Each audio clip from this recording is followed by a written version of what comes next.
One વિભાગ police એરપોર્ટમાંથી 4 શ્રમિકોને કાચબા સાથે ઝડપી લીધા. જોકે કાચબાનું શું બનાવીને કરવાના તે જુઓ.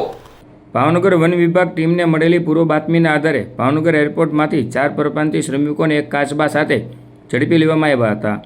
ત્યારે વન વિભાગની તપાસમાં વાય એપિલેપ્સીની બીમારી કાચબો ખાવાથી મટી જાય તેવી ગેરમાન્યતાથી ખાવા માટે એક કાચબાનું શાક બનાવ્યું હોવાનું ચોંકાવનારો મામલો બહાર આવ્યો હતો. ભાવનગર એરપોર્ટ છેલ્લા કેટલાક દિવસથી ચાલી રહેલા બાંધકામના કામોમાં બિહારના કેટલાક પરપ્રાંતીય શ્રમિકો કામ કરી રહ્યા છે, જેમાં એક શ્રમિક વાય એમ્પિલેન્સીની બીમારીની પીડાતો હોય કાચબો મારીને ખાવાથી વાય એમ્પિલેન્સી મટી જશે તેવી ગેરમાન્યતા સાથે 2 કાચબા લાવ્યો હતો.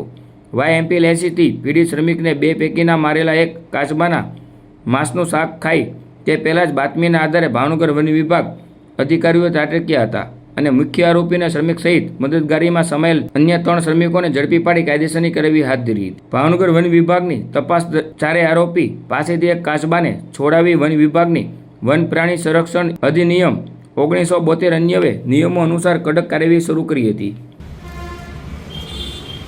ભાવનગર વન વિભાગમાં ભાવનગર નોર્મલ રેન્જ વિસ્તારમાં Bhavnagar round Bhavnagar city airport Ruva airport ઓથોરિટીની પ્રીમાઇસીસ એરપોર્ટ ઓથોરિટીના અંદર જે એજી કન્સ્ટ્રક્શનની કામગીરી કરી રહી છે તે કામગીરીમાં જે પરપ્રાંતીય મજૂરો હતા તે આસપાસના વિસ્તારમાંથી જે ફ્લેપશેલ ટર્ટલ કહેવાય જે નરમ ઢાલવાળા કાચબા છે તે મેળવી અને તેના ટૂંકમાં કટિંગ કરી તેને રાંધી બાફી ખાવાના ઈરાદે ટૂંકમાં જે કૃત્ય કરી રહ્યા હતા. તો ભાવનગર વન વિભાગની બાતમીના આધારે વન વિભાગના સ્ટાફ દ્વારા રેડ કરતા રંગે હાથે એક જીવંત કાચબો અને એક જે બાફી રાંધેલો જે કાચબો હતો એ મળી આવેલ. બાદમાં FSL team, forest veterinary officer, સરકારી પંચો દ્વારા રૂબરૂ સ્થળ તપાસ કરી મુદ્દામાલ કબજે કરવામાં આવેલ છે અને બાદમાં જે 4 આરોપી છે તેમને નામદાર કોર્ટમાં રજૂ કરવામાં આવેલ છે અને વન્ય પ્રાણી સંરક્ષણ અધિનિયમ 1972 સુધારા અધિનિયમ 2022ની વિવિધ કલમો હેઠળ ગુનો નોંધી કાર્યવાહી કરવામાં આવેલ છે. રિમાન્ડની 3 દિવસની માંગણી કરવામાં આવેલ છે, પરંતુ જે બાબત હતી જે સામે હતી એટલા માટે હવે નામદાર કોર્ટ નક્કી કરશે કે રિમાન્ડ આપવા કે નહીં. અને તેમજ આ જે કાચબો છે એ અનુસૂચિત 1માં સમાવિષ્ટ પ્રાણી છે. આરોપીઓના નામ કયા છે?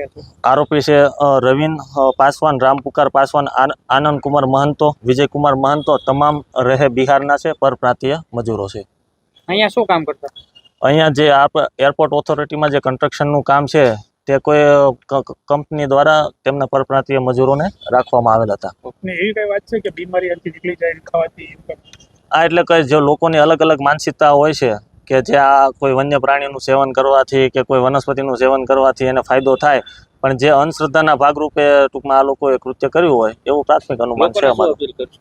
લોકોને એવી અપીલ છે કે કોઈની વાતોમાં કે કોઈ ભ્રમમાં આવવું નહીં, કોઈ વન્ય પ્રાણીનો રંજાડ કરવો નહીં. આજુબાજુમાં કોઈ વન્ય પ્રાણી તમને જણાય તો વન વિભાગનો સંપર્ક કરવો.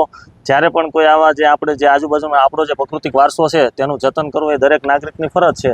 વન વિભાગ એકથી તાળી નહીં પડે. સહિયારા પ્રયાસથી આપણે આપણી પ્રકૃતિ અને વન્ય પ્રાણીનું જતન કરી શકશું.